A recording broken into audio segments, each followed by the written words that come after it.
Casse-gueule. Casse-gueule. Bon, alors la grande nouvelle du jour, c'est que j'ai eu des nouveaux chauffages. Voilà, hein, des chauffages modernes avec carrément un truc tactile. Magnifique. Regarde-moi ça. On dirait un appart lounge. Avec, regarde-moi ça. Hein?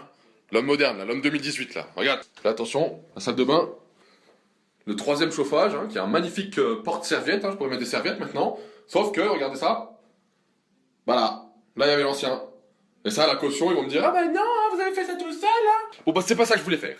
Je voulais faire une recette avec, cette fois-ci, un ingrédient principal qui est des garde-gueules. On va faire une petite recette que j'ai inventée, hein. Voilà, qui est juste ici. Hein. Maintenant, ça va être de plus en plus compliqué. Voilà, là, il y a tout, là, il y a tout. Alors, pour cette recette, parce qu'on s'est un petit peu énervé là, hein.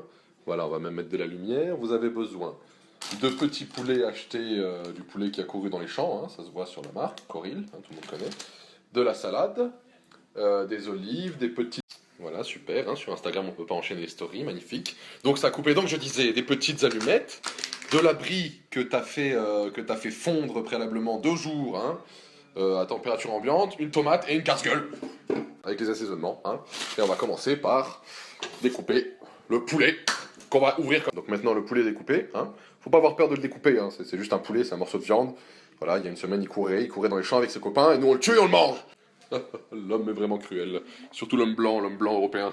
Alors, ce que j'avais oublié de vous dire, c'est il faut des échalotes qu'on va découper aussi, hein, et qu'on va faire dans cette poêle. On va les faire, tu sais, les trucs là qui font les cuistots, revenir. Voilà, je sais pas si c'est le mot. Donc, quand vous avez découpé votre échalote, vous le foutez là, avec de l'huile d'olive. Hein. Moi, je suis un homme blanc cruel du sud, hein, je ne cuisine pas au beurre. Et ensuite, on va prendre ça et le mélanger avec le poulet. Donc, on va découper petit lardon. Il me faudrait un bol, parce que là, ça va... We got a bowl. Yes, we got a bowl. Yes, we got a bowl. Et moi, ça, là, tu prends la merde. Tiens, regarde la merde, là, tu prends de la merde. Là aussi, il y a de la merde. Tu prends avec tes mains la merde. Tu vois, tu prends jusqu'au bout. Là, tu la mets là, tu mélanges jusqu'à ce que ça sorte la merde mixée de viande, tu vois. La merde mixée. Voilà, on va reprendre nos esprits un peu. Et maintenant, on va en profiter pour faire les olives. Alors, les olives, tu les coupes comme ça, tu vois.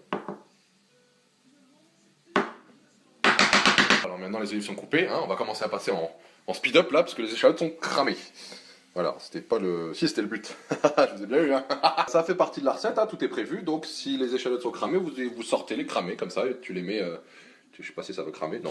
Tu les mets dans la poubelle. Et maintenant, tu prends la merde mixée, et tu la fous dans la poêle.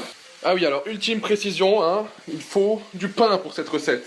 On va faire des barquettes, c'est-à-dire que je vais couper là, tu vois. Et là, ça va faire une barquette. Alors là, ça va vite parce qu'il faut que je surveille le machin, là. Tu prends ton pain, tu mets du fromage dedans. De façon à ce que quand on va placer la merde, eh ben, ça va faire fondre le fromage, tu vois. Tu vois le génie un peu. Là, maintenant, il faut que tu prennes les olives et tu les fous dans la marinière. My God, look that's so sweet, so swishy. Oh my God, oh my God. Et c'est maintenant, à ce moment critique, qu'intervient la casse-gueule. Tu prends ta casse-gueule comme ça, tu la chopes comme ça. Ensuite, ça fait de la mousse, c'est pas grave. Tu fous de la mousse Et là, ça fait de la mousse. Tu vois ta mousse, ta merde, elle mousse dans la mousse de casse-gueule. Après, tu bois et tout, t'es bourré à mort. En attendant que la merde, elle mousse, pour les sympathisants véganes, je vous propose une petite salade avec une tomate. Voilà, c'est tout. Tu mets dans un bol à côté des barquettes. Alors, ai-je encore besoin de le préciser, hein. N'oubliez pas d'assaisonner, hein, parce que là, ça sentait la bière. Maintenant, ça sent la bière et le thym. Ah, je pense qu'on est bon là. Ça va faire une petite sauce magnifique. On a nos cracottes. Et là, une petite salade pour les petits véganes tout mignons. Et voilà. On dirait des intestins. C'est pas magnifique ça? Et là la petite salade.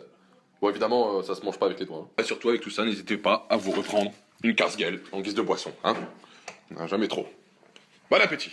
Bon en fait j'ai oublié de faire griller le pain. Donc du coup ça se mange avec les mains. Voilà. Comme ceci. Magnifique. Alors c'est très bon. Mais c'est très bourratif. Donc n'hésitez pas à remettre l'autre au frigo. Vous la ressortirez quand il y aura une date, tu vois, avec tu viens avec ta crush du soir et puis tu lui sors ça et puis là c'est la folie.